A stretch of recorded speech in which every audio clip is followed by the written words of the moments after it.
ಈಗ ನಮ್ಮ ಚಿಕ್ಕಬಳ್ಳಾಪುರದ ಶಾಸಕರಾದಂಥ ಪ್ರದೀಪ್ ಈಶ್ವರ್ ಸರ್ ಬಗ್ಗೆ ನಾವು ಹೇಳೋದಾದರೆ ತುಂಬಾ ಇದೆ. ವಿಶೇಷವಾಗಿ ಅವರು ನಮ್ಮ ಚಿಕ್ಕಬಳ್ಳಾಪುರ ವಿಧಾನಸಭಾ ಕ್ಷೇತ್ರದಲ್ಲಿ ಅವರು ಗೆದ್ದ 9 ತಿಂಗಳಿಂದನೂ ಸಹ ಸತತವಾಗಿ ಅವರ ಆರೋಗ್ಯಕ್ಕೆ ಹೆಚ್ಚು ಒತ್ತು ಕೊಡ್ತಾ ಇದ್ದಾರೆ. ಪ್ರತಿ ಭಾನುವಾರ ಅವರು ಸ್ವಂತ ದುಡ್ಡಿಂದ ಹೆಲ್ತ್ ಕ್ಯಾಂಪನ್ನು ಮಾಡ್ತಾಯಿದ್ದಾರೆ. ಮತ್ತು ಆ ಹೆಲ್ತ್ ಕ್ಯಾಂಪಲ್ಲಿ ಎಲ್ಲ ಹಳ್ಳಿಗಳಲ್ಲಿರ್ತಕ್ಕಂಥ ಬಡವರಿಗೆ ಉಚಿತವಾಗಿ ತಪಾಸಣೆ ಮಾಡೋದು, ಮತ್ತು ಅವರಿಗೆ ಮಾತ್ರೆ ಮತ್ತು ಎಲ್ಲ ಔಷಧಿಯನ್ನು ವಿತರಣೆನೂ ಮಾಡ್ತಾಯಿದ್ದಾರೆ.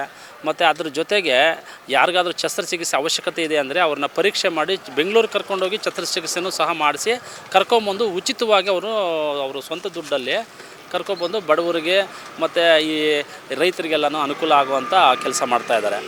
ಅದ್ರ ಜೊತೆಗೆ ಆರೋಗ್ಯದ ಜೊತೆಗೆ ಶಿಕ್ಷಣಕ್ಕೆ ಸಹ ಹೆಚ್ಚು ಒತ್ತು ಕೊಡ್ತಾ ಇದ್ದಾರೆ. ಅವರು ಯಾವ ರೀತಿ ಅಂತಂದರೆ ಸರ್ಕಾರಿ ಶಾಲೆಯಲ್ಲಿ ಓದ್ತಕ್ಕಂಥ SSLC ಮಕ್ಕಳನ್ನ ಅವರು ಸ್ವಂತ ದುಡ್ಡಿಂದ ಅವ್ರು ಕೋಚಿಂಗಲ್ಲಿ ಬೆಂಗಳೂರಲ್ಲಿ ಅವರಿಗೆ ಇರೋಕ್ಕೆ ಹಾಸ್ಟೆಲ್ ವ್ಯವಸ್ಥೆ ಮಾಡಿ, ಊಟದ ವ್ಯವಸ್ಥೆ ಮಾಡಿ, ಕೋಚಿಂಗನ್ನು ಕೊಟ್ಟು ನಮ್ಮ ಚಿಕ್ಕಬಳ್ಳಾಪುರ ವಿಧಾನಸಭಾ ಕ್ಷೇತ್ರದಲ್ಲಿ ಸರ್ಕಾರಿ ಮಕ್ಕಳು ಸಹ ಒಂದು ಉತ್ತಮವಾದಂಥ ಒಂದು ವಿದ್ಯಾಭ್ಯಾಸ ಪಡ್ಕೋಬೇಕು ಅಂತೇಳ್ಬಿಟ್ಟು ಅವರು ಸ್ವಂತ ದುಡಿಮೆಯಲ್ಲಿ ಬಂದಿರತಕ್ಕಂಥ ಹಣವನ್ನು ವ್ಯಯ ಮಾಡಿ ಅವರು ಶಿಕ್ಷಣಕ್ಕೆ ಒತ್ತು ಕೊಡ್ತಾ ಇದ್ದಾರೆ ನಮ್ಮ ಶಾಸಕರು. ಸರ್, ಈಗ ಅಭಿವೃದ್ಧಿ ಅಂದರೆ ಅದು ಒಂದೇ ದಿವಸದಲ್ಲಿ ಆಗುವಂಥ ಕೆಲಸ ಅಲ್ಲ, ಅದು ಹಂತ ಹಂತವಾಗಿ ಆಗುವಂಥ ಕೆಲಸ. ಅದು ಅಭಿವೃದ್ಧಿ ನಮ್ಮ ಶಾಸಕರು ಬಂದ ಮೇಲೆ ನಮ್ಮ ಚಿಕ್ಕಬಳ್ಳಾಪುರ ವಿಧಾನಸಭಾ ಕ್ಷೇತ್ರಕ್ಕೆ ಈಗಾಗಲೇ ಸುಮಾರು 200 ಕೋಟಿಗೂ ಅಧಿಕ ಹಣವನ್ನು ತಂದು ಅವರು ಹಳ್ಳಿಗಳಲ್ಲಿ ರಸ್ತೆ ಅಭಿವೃದ್ಧಿ, ಚರಂಡಿ ಅಭಿವೃದ್ಧಿ ಮತ್ತು ಶುದ್ಧ ಕುಡಿಯುವ ನೀರಿನ ಘಟಕ ಆಗ್ಬೋದು, ಈ ಥರ ಎಲ್ಲ ಅಭಿವೃದ್ಧಿ ಮಾಡ್ತಾಯಿದ್ದಾರೆ, ಆಗ್ತಾಯಿದೆ. ಈಗ ಉದಾಹರಣೆ ಹೇಳ್ಬೇಕಂದ್ರೆ ನಮ್ಮ ಅವಲಗುರ್ಕಿ ಗ್ರಾಮ ಪಂಚಾಯತಿಯಲ್ಲಿ ಸುಮಾರು ಒಂದು 20 ಲಕ್ಷಕ್ಕೂ ಅಧಿಕ ಹಣವನ್ನು ನಮ್ಮ ಶಾಸಕರು ಅವಲಗುರ್ಕಿ ಸರ್ಕಾರಿ ಶಾಲೆಗೆ 5 ಲಕ್ಷ ಕೊಟ್ಟಿದ್ದಾರೆ.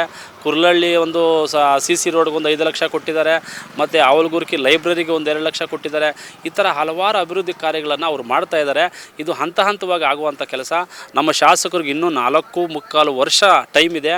ಅಷ್ಟರೊಳಗಡೆ ಪ್ರತಿ ಹಳ್ಳಿಯಲ್ಲೂ ಸಹ ಅವರು ಹೆಚ್ಚು ಶ್ರಮ ಹಾಕಿ ಅಭಿವೃದ್ಧಿ ಮಾಡ್ತಾರೆ ಅನ್ನೋ ವಿಶ್ವಾಸ ನಮಗಿದೆ. ನೋಡಿ ಸ್ವಾಮಿ, ನಮ್ಮ ಶಾಸಕರು ಬಂದು ಹೋದರೆ ಸಾಕು, ಮುಂದೆ ಬರ್ತಕ್ಕಂಥ ಎಲ್ಲ ಎಲೆಕ್ಷನ್ಗಳು, ಈಗ ಬರೀ MP ಒಂದೇ ಅಂತಲ್ಲ, ಮೊದಲು ಬರ್ತಾ ಇರೋದು MP ಎಲೆಕ್ಷನ್ ಆಗ್ಬೋದು, ಜಿಲ್ಲಾ ಪಂಚಾಯತ್ ಆಗ್ಬೋದು, ತಾಲೂಕ್ ಪಂಚಾಯತ್ ಆಗ್ಬೋದು, ಎಲ್ಲ ಎಲೆಕ್ಷನ್ಗಳು ಸಹ ನಮ್ಮ ಶಾಸಕರ ನೇತೃತ್ವದಲ್ಲೇ ನಡೀತದೆ.